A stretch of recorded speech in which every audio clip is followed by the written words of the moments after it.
Welcome to Inside Politics. I'm Anastasiya Lavrina. Azerbaijan-Germany relations appear to be gaining new momentum. In February, the foreign ministers of the two countries met on the sidelines of the Munich Security Conference, discussing bilateral ties, energy security, trade, transport, and regional stability. In March, President Ilham Aliyev and German Chancellor Friedrich Merz held a phone conversation focused on bilateral cooperation, Azerbaijan-EU relations, and the peace process between Azerbaijan and Armenia. And in April, Baku hosted another round of political consultations between the two foreign ministries. This comes at a time when Azerbaijan's strategic importance for Europe is also growing. The European Union is looking increasingly towards the South Caucasus as a key link connecting Europe with the Caspian region and Central Asia, while energy security and new transport corridors remain high on the European agenda. In July, the EU announced a peace through connectivity package of up to 200 million euros in grants, potentially mobilizing up to 2 billion euros in investment across the region. So, are Azerbaijan and Germany entering a more pragmatic and strategic phase in their relationship? And could energy, connectivity, and a potential lasting peace in the South Caucasus bring Baku and Berlin even closer? To discuss this, I'm joined now by Filipe Fernandes, political scientist from Portugal.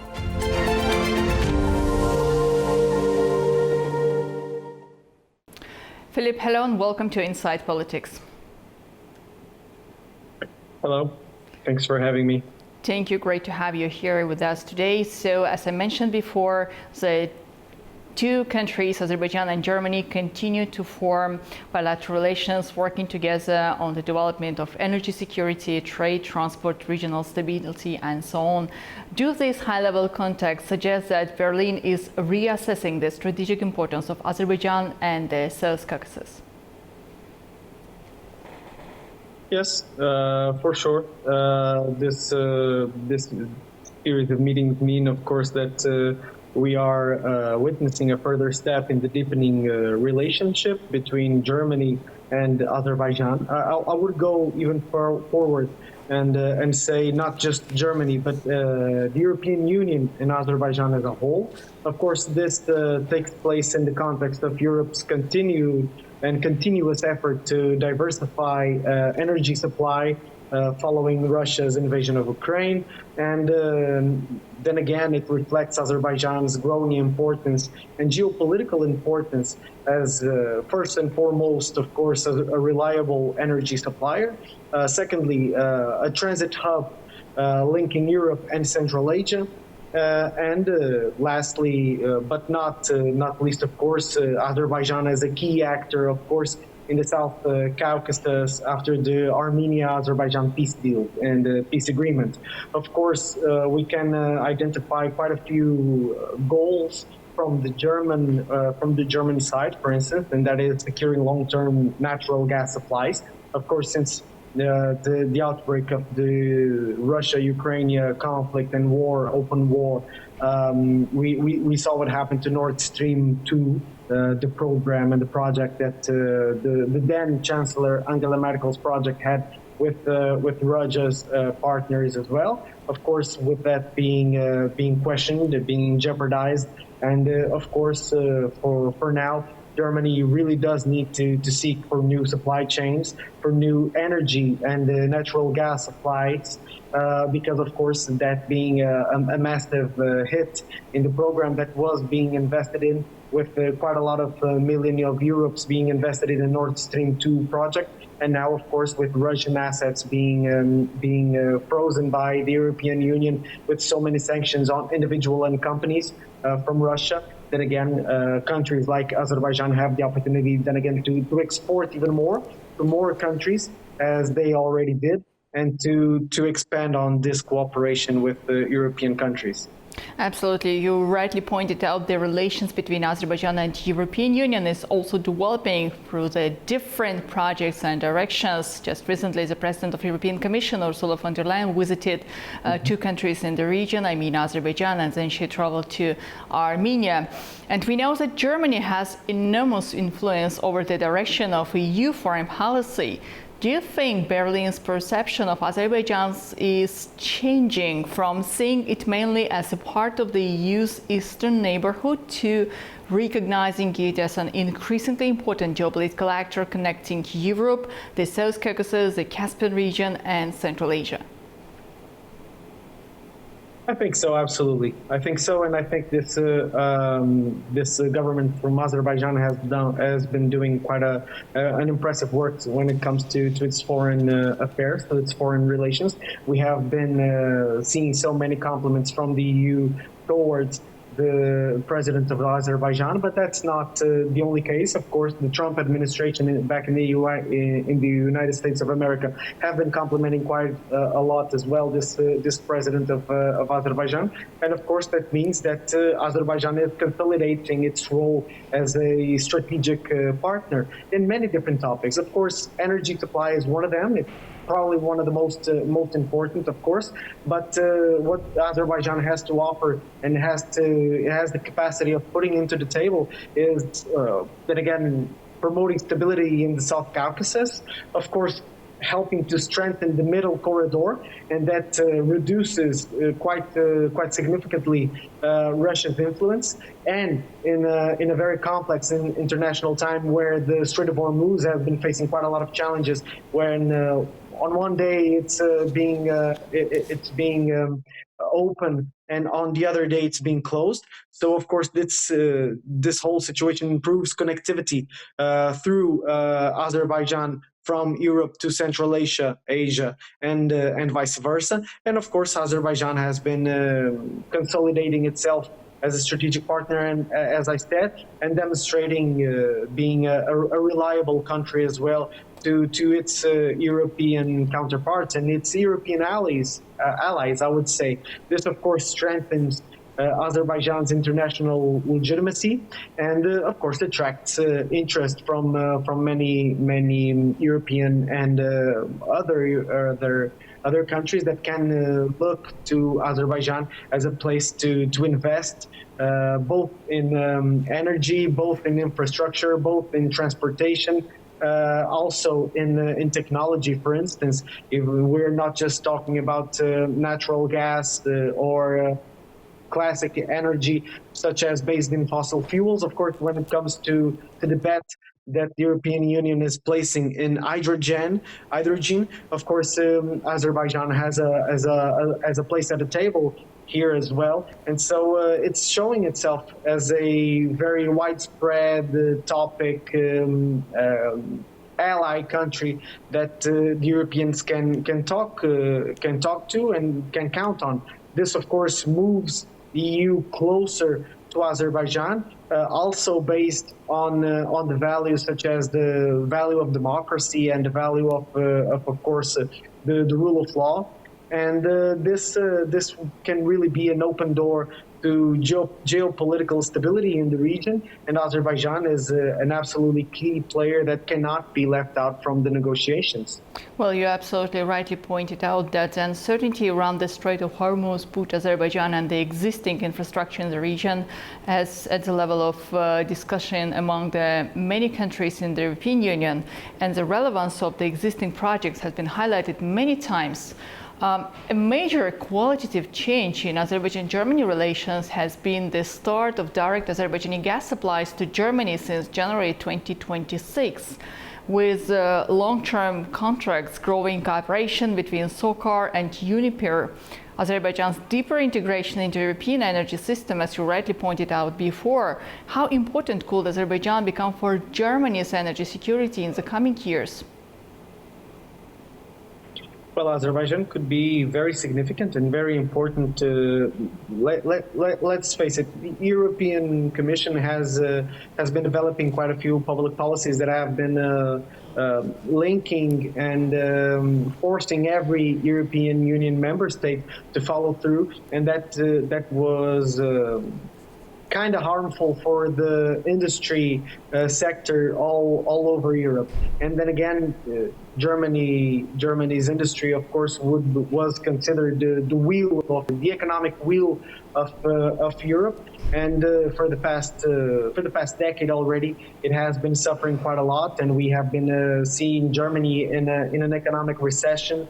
And it seems like there's no clear-cut path to come for Germany to come forward and to have a revitalized economy. That of course needs to go through a process of reinvesting in the Germany industry, not just Germany but European industry as a whole. And we can see many expanded energy cooperation agreements coming from these visits and coming from these meetings between Germany officials and Azerbaijan and the Azerbaijan president, of course.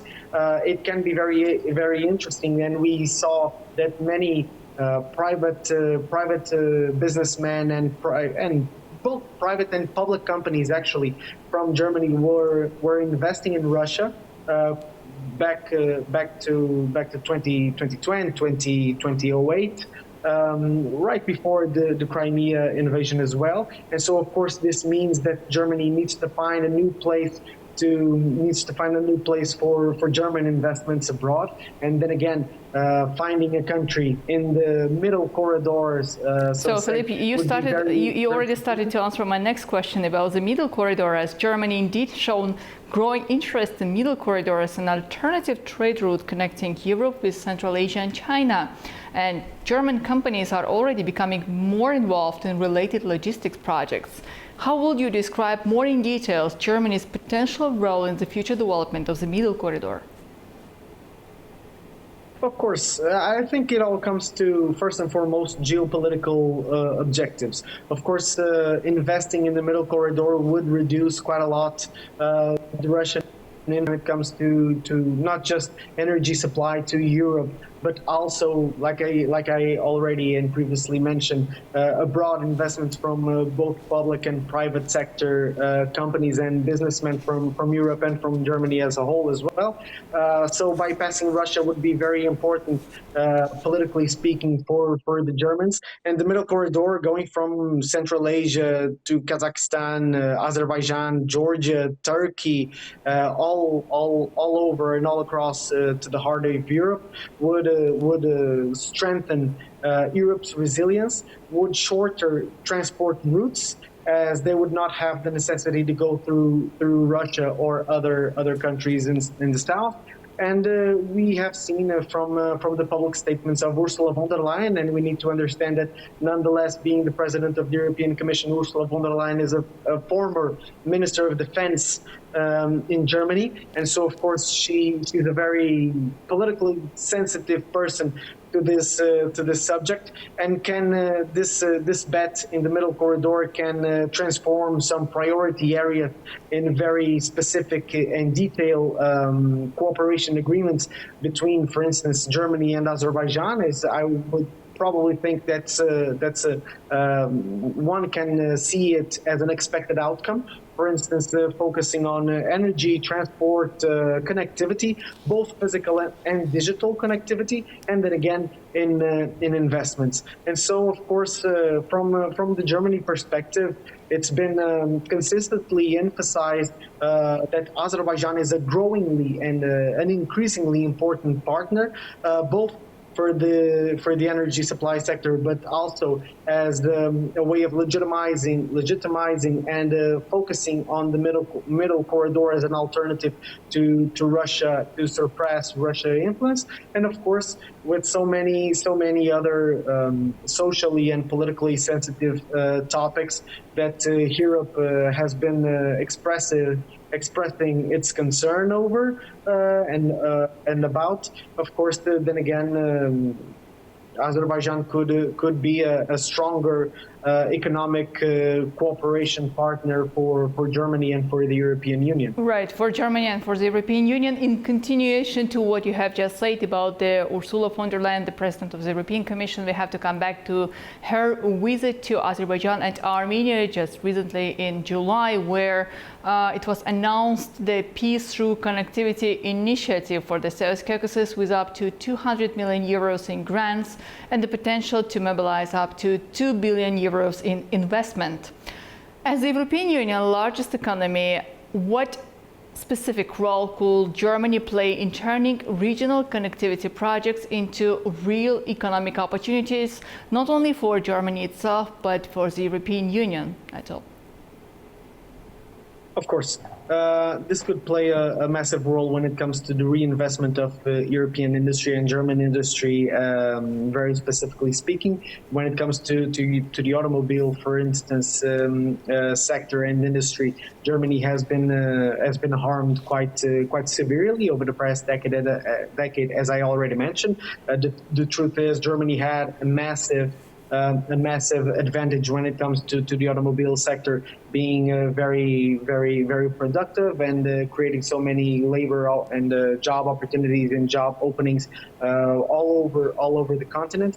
And of course, this could be an opportunity for that reinvestment. Of course, in Azerbaijan, that could be specifically felt, but it all comes, of course, to the political opening and the political will of Friedrich Merz being the German chancellor. But I would say that Germany is now understanding that it needs to reinvest in its industry. And there are so many opportunities coming from different sectors. I've just mentioned the automobile as one where Germany is trying to adapt into a new market, a new labor force as well. Let me add to what you are saying now. Peace through connectivity. We can also speak about the post-conflict development we see today between Azerbaijan and Armenia, opening of Zangezur corridor, or as it being called also the Trump corridor that will connect Azerbaijan with its main exclave Nakhchivan Autonomous Republic. So do you see that Germany might be also interested to invest in the future operation of these new transport arteries that will definitely benefit not only all the participants of the project Middle Corridor and also Middle Corridor as a part of the global China's initiative Belt and Road? I think so. For geopolitical reasons, then again, of course, being number one, assuring that from the European perspective, Germany having a place at the table of negotiations when it comes to these sorts of projects and these sorts of initiatives helps remaining the focus of the EU, not being left out. Then again, that's really important as for so many sectors, the European Union being a large market as it is, it's not self-sufficient. And so it has the necessity of expanding its influence and its economic opportunities for different allies across the neighborhood countries, where Azerbaijan is included, of course, and specifically to the Middle Corridor, that would really help the goal of bypassing Russia. Then again, even playing a role with China, and the European Union is trying to understand its place in this bilateral or bipolar world with two massive economies, China on one hand, the United States on the other, of course. And so it's not completely leaving out China of the equation, that the European Union will have any sort of gain, and the European Union understands it. And Germany has been playing that strategy for quite some time now. And of course, then again, it also has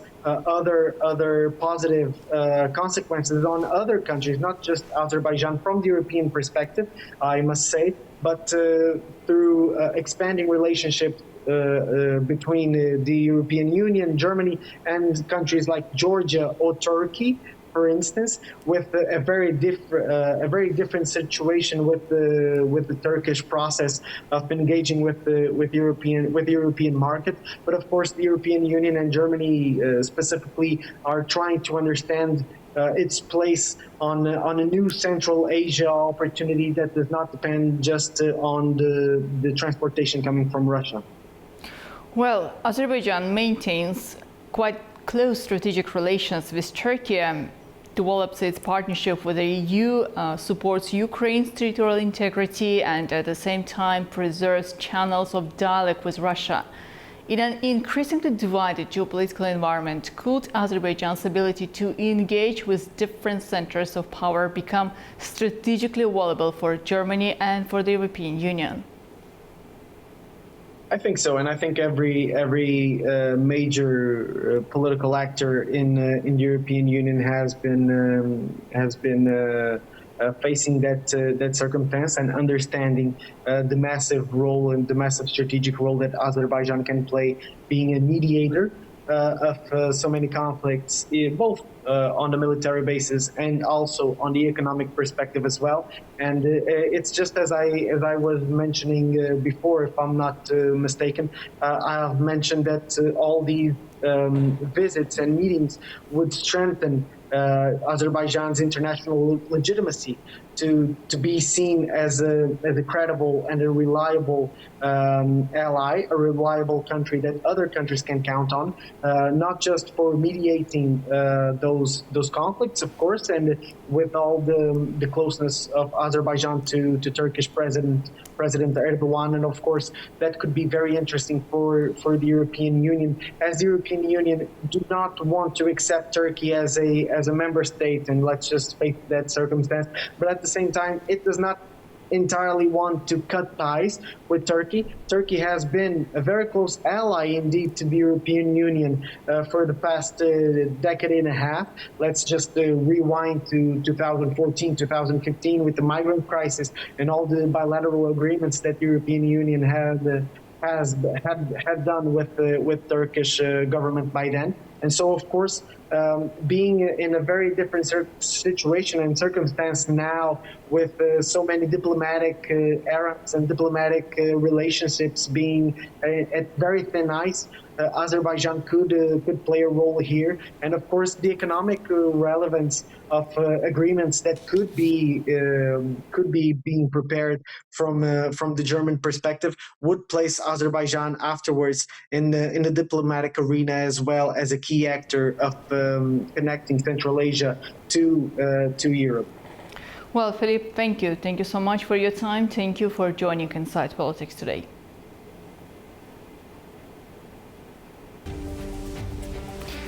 So, Azerbaijan and Germany may still have differences on certain issues, but recent political contacts show that there is clear potential for deeper cooperation.